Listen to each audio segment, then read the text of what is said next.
Today on Family Talk. Well, hello, everyone, and welcome to Family Talk, the radio production of James Dobson Family Institute. I'm your host, Dr. James Dobson, and I'm so pleased that you've joined us for this broadcast because you're going to enjoy it. As you well know, Reverend Billy Graham was one of the most well-known Christian evangelists of all time. There are not enough words to describe the eternal impact this man had on the kingdom of God, nor can we quantify the millions of lives that he touched around the world with the good news of Jesus. I know that when he changed his address from this earth to heaven, there's no doubt about the fact that he was greeted with the words from Jesus, "Well done, thou good and faithful servant." With me today is a very special guest to talk about the legacy of Billy Graham. I'm speaking of his grandson, Will Graham. He is currently the vice president of the Billy Graham Evangelistic Association. He's traveled around the world as an evangelist since 2006 and serves as the executive director of the Billy Graham Training Center at the Cove. He's a graduate of Liberty University and is now on the board of trustees for his alma mater. Will also received his Master of Divinity degree from Southern Baptist Theological Seminary in 2001. Will is with us today to talk about the life of his beloved grandfather through his new book, Redeemed: Devotions for the Longing Soul. And this is a book we're going to be talking about today, and you need to read it. Will, I'm so glad that you joined us today and that we have a chance to chat. You and I have met several times. I consider you a friend, and you're doing the work of the Lord all around the world. And as a matter of fact, you're leaving after this program, I guess tomorrow morning, heading for northern Canada, aren't you? That is, and I'm so thankful to be here, grateful for your friendship, thank you for your love for my family over the years. We love your ministry, and yes, I'm an evangelist as well, and so I like to go places where most people don't go, and I'm going to northern Canada. I'll be in Rankin Inlet, which is not in many people up there, are there? 3,000 in this town. And you're used to speaking to a whole lot bigger crowd than that. Well, usually I do, but up there, 3,000 would be a great number to have up there because that'd be the whole town. But you know, and I like to go to places where we go where we're invited. Even my grandfather only went where he was invited, and so we had a chance to go up there. We were invited to come, and I've been really praying for a long time for God to allow me to go and to minister to the Inuit people, which is the indigenous people there up north in Canada, and to preach among them. And so I'm going to go up there. No Billy Graham evangelist has ever been there, so this will be the first time we've been there. Well, our prayers will go with you. We're going to talk today about your grandfather. Shirley and I were blessed to be invited to attend his funeral. What was the date of that? I think March 2nd was the actual funeral. He died on February 21st, and it was about a 10-day funeral process, you might say. So I had just come back from Israel and was pretty worn out, and the funeral was just several days later. And I'm telling you, I think that was the most inspirational service of that kind that I have ever attended. Did it affect you that way? Well, it did. I tell you, that was like I said, for us, it was a 10-day. My father and I were out of town that day, the day that my granddaddy died. We happened to be both in Dallas-Fort Worth area. I was going to be speaking I was going to be doing the chapel service for Southwestern Baptist Theological Seminary. And I was in Jerusalem. And you were in Jerusalem. And that morning, I got the phone call early in the morning that my grandfather had passed away. Yeah. And the rule was that as soon as we found out, we had to come home. That was the rule. We didn't speak. We didn't go anywhere. We just came home. Fortunate for me, my dad was there doing some flight training. My dad's a pilot. I'm a pilot, but my dad's a pilot. And you're speaking of Franklin. My father Franklin, he's a pilot. And so he was doing some flight training with the rest of the pilot crew that he has. And he just happened to be at Dallas-Fort Worth, too, that same day. Really? And so we met at the airport, and we flew home together. And then that really started 10 days of hard work, you might say. We've been working on my granddaddy. I'm laughing because we've been working on my granddaddy's funeral for about 35 years. So we were on version 2000, I think, by now. But yeah, and I always joke that all his pallbearers had died. He outlived all of Did he really? He outlived. So we had to go to Team B. Well, I always joke that his last Team B player died right before he did. And so now we're on Team C, and the only ones that were left were the grandkids. So the grandkids got to be the pallbearers. But we had been planning this funeral for a long time. And I don't mean that in a morbid way. We knew this was going to be a lot of work, and we couldn't do it at the last minute. How many people were there? I don't even know. It was thousands. It was thousands. But I remember one of the things, and every time we moved my granddad's body, it was like a little mini service. And so when we picked him up at the funeral home to bring him back to the Cove in Asheville, North Carolina, where I work, he laid in state there for a few days. And I remember we put him in state there, and my dad and I were the only ones in the auditorium, which you've spoken in, and everybody else left. Dad and I were just sitting there.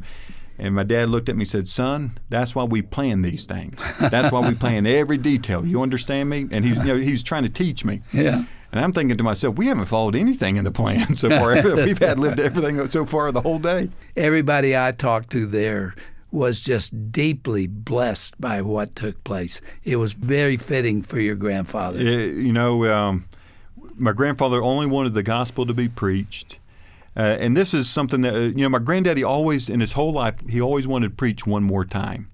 He just, when he kind of retired in 2005, he still did a few more crusades, but he did them with my father. But he always wanted to preach one more time, and when it came down to it, he just couldn't read. He couldn't read his sermons anymore. But what was amazing was this: how good God is, Dr. Dobson.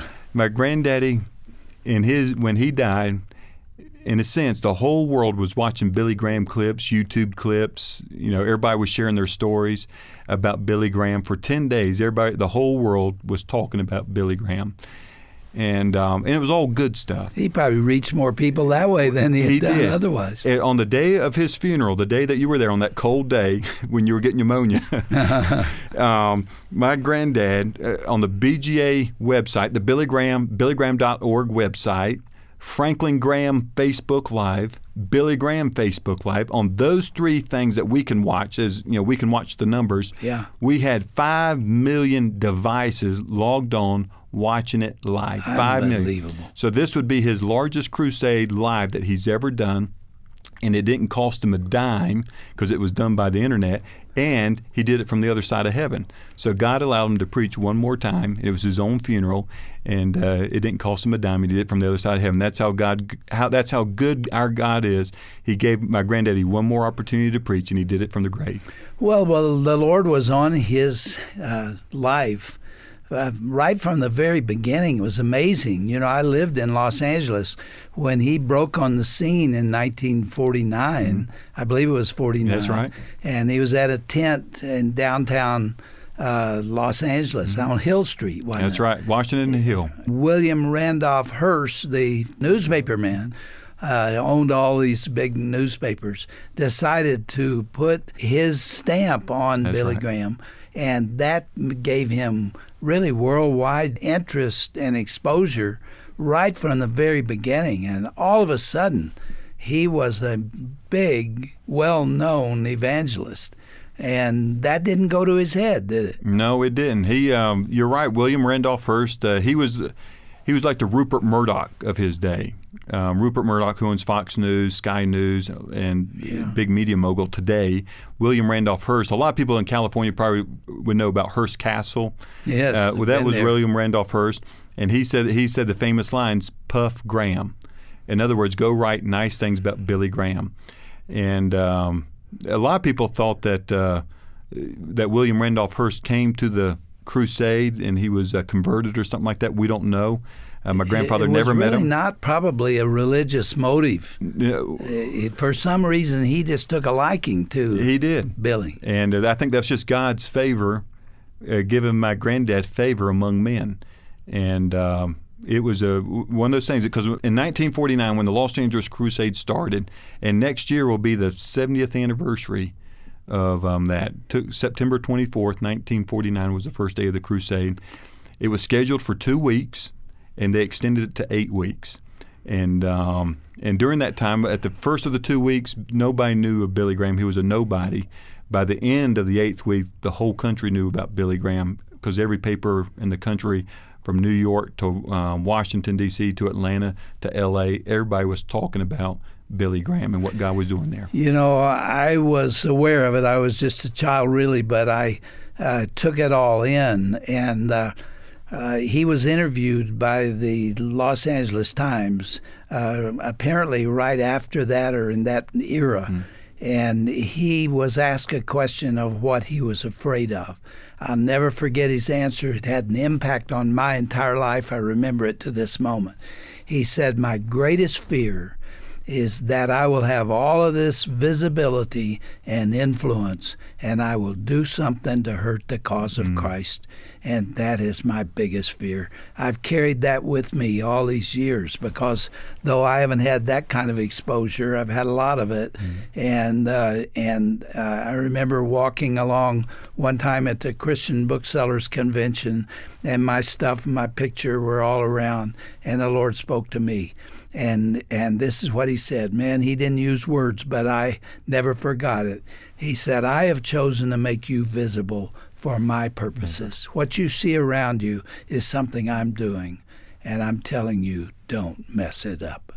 I don't know what words God uses when he says something like that, but man, I got it. Yeah. I knew he was saying, you have the ability now to really hurt my kingdom. Don't do it. Have you ever felt those Yeah, I feel it all the time, and it's not a fear of God; it's a fear of myself. You know, the fear that I'm going to make one stupid mistake, and that can cost me my family, cost me my ministry, cost me my testimony, bring shame to the name of Christ. And that's the last thing I ever want to do. I think every one of us is a grandchildren. There's 19 grandchildren. I think all 19 would say they never want to disappoint their grandfather. And he would never be disappointed. You know, I mean, he loved all his grandchildren. But I think that we all had that fear that we would do something that would bring shame to the name of Billy Graham. And what was your relationship with him? I was very close with him. And I say that not in a prideful way. I was geographically closer.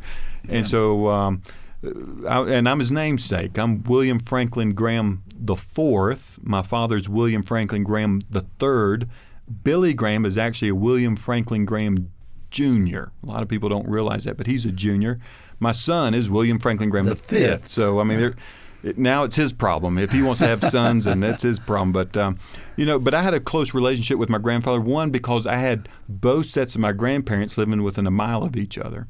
And so when I went to go see one grandparent, when I was misbehaving, they got tired of me, I went to the other grandparents. When they got tired of me, I could go back to the other grandparent.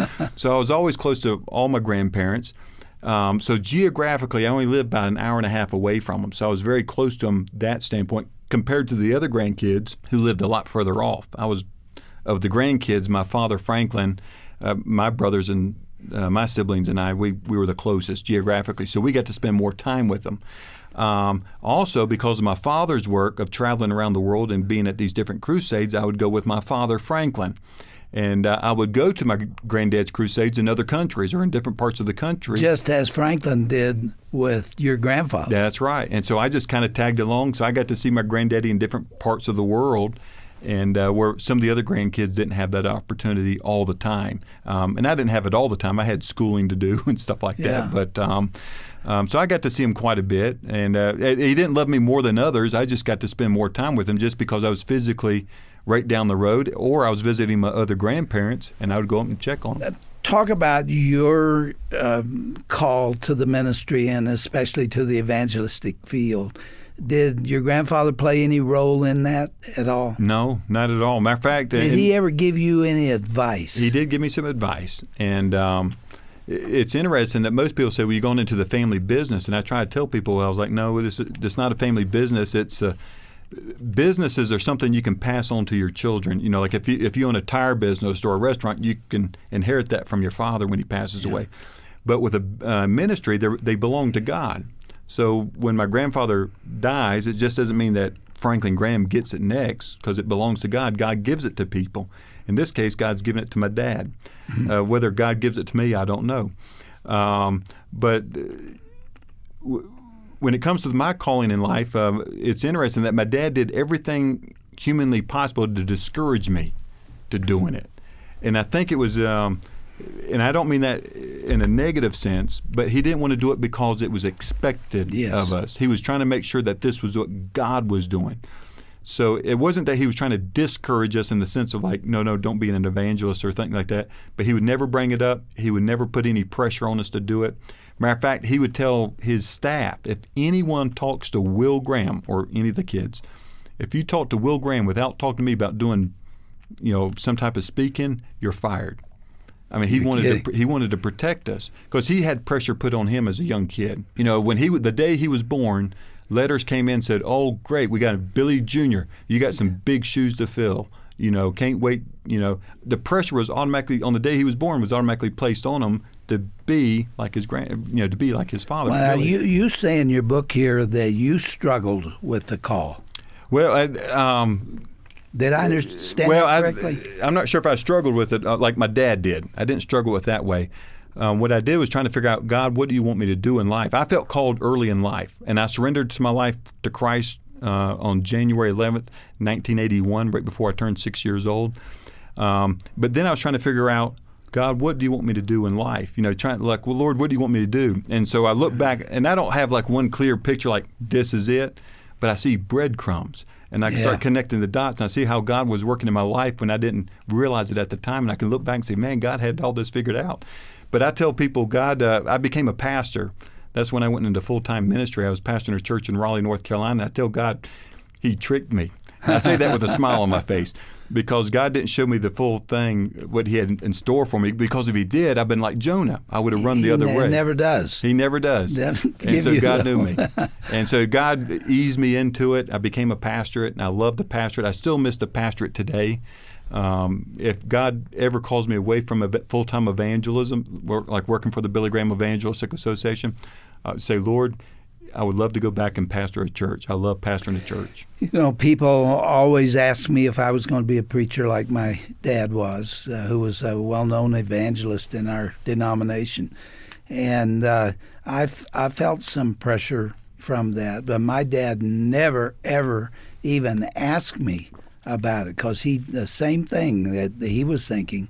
And the Lord kind of tricked me too because he called me into the field of child development, parenting, and all those things, which I studied in graduate school. And I had started Focus on the Family, and it was several years that went by. I think it was 6 years when I went by and I was teaching people how to raise their kids and how to stay married and things related to the family. And I suddenly realized that there were a lot of people who were driving down the freeway and spinning the dial and heard me and got interested in what I was saying, but they didn't know Jesus. Mm-hmm. And all of a sudden I saw that there is a bigger purpose here.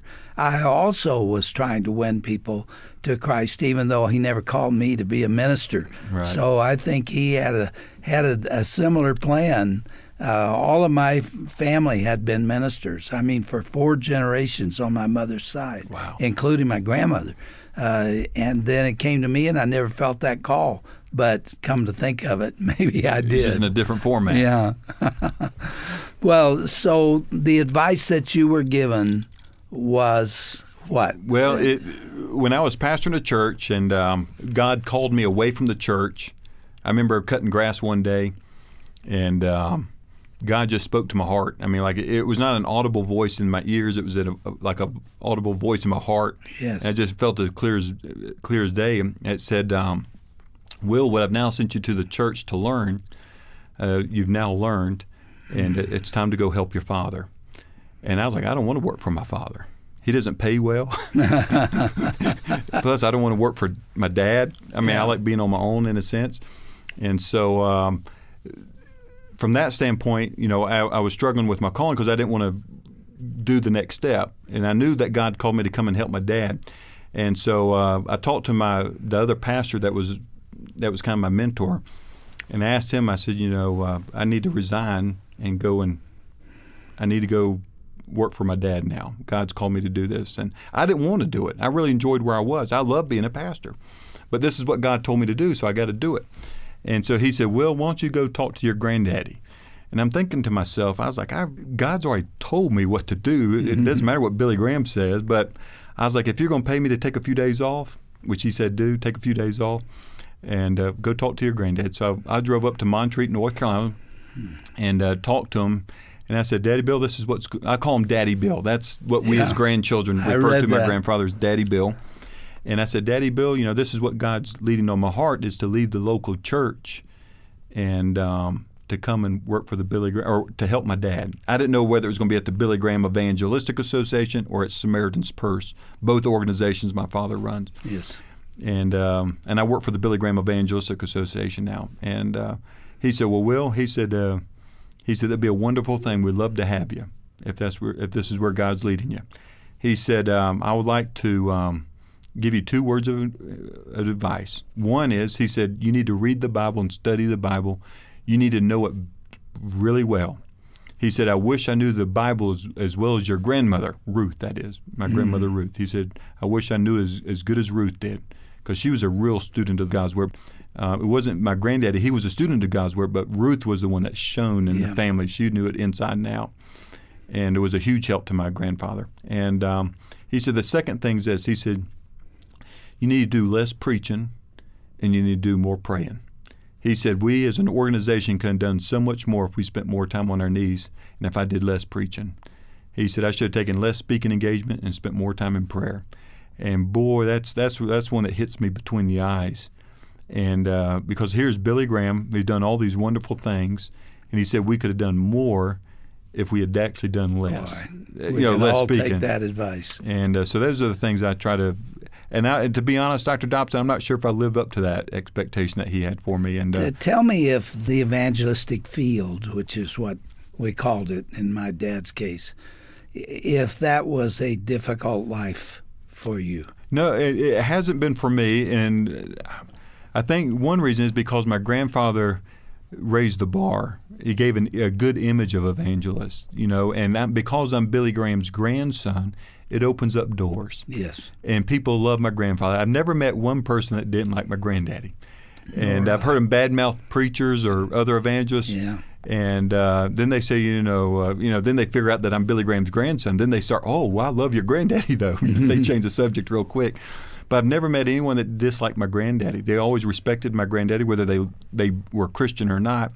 And so, but it only opens up doors. It's opened up doors for me on political scenes. It's opened up doors for me internationally. It's opened up doors domestically with other churches, with other ministries, and I'm grateful for that. So I've not had a hard time being an evangelist. It's been easy because of my grandfather opened a lot of doors for me with a good name. The book that we're talking about is loaded with these kind of questions that I've been asking. Time is gone for today, but there's so much more in this book. The title of the book is Redeemed, Devotions for the Longing Soul, with quotes and stories of Billy Graham. There's a lot of very interesting, inspirational things in this book. If you don't mind, we will take another run at it next time. Okay. And go a little further in the content of this book. Well, thank you so much. I admire you greatly. You're doing a wonderful work for the Lord and following in your father's and grandfather's footsteps. And I want to hear more about that. Blessings to you. Well, thank you so much, Dr. Dobson.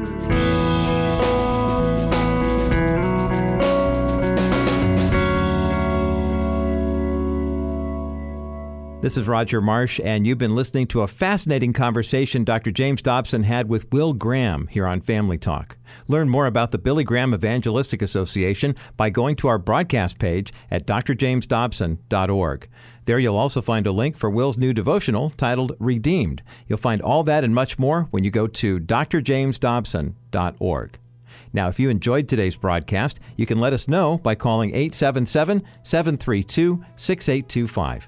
When you connect with us, you'll have the option to leave a message on our listener feedback line, or you can choose to talk with someone in our offices here in Colorado Springs. Our representatives will pray with you or help you track down any of our helpful resources. So remember, that number is 877-732-6825. Thanks so much for listening today. Join us again tomorrow to hear the conclusion of Dr. Dobson's interview with pastor and evangelist Will Graham. He'll share stories of his grandmother Ruth and his role in the popular Unbroken film. You won't want to miss that conversation coming up next time right here on Family Talk. I'm Roger Marsh. Have a blessed day.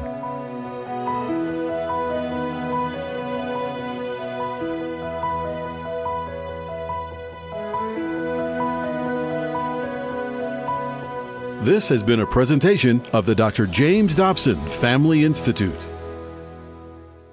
Well, thank you, everyone, for tuning in to our program today. You may know that Family Talk is a listener-supported program, and we remain on the air by your generosity, literally. If you can help us financially, we would certainly appreciate it. God's blessings to you all.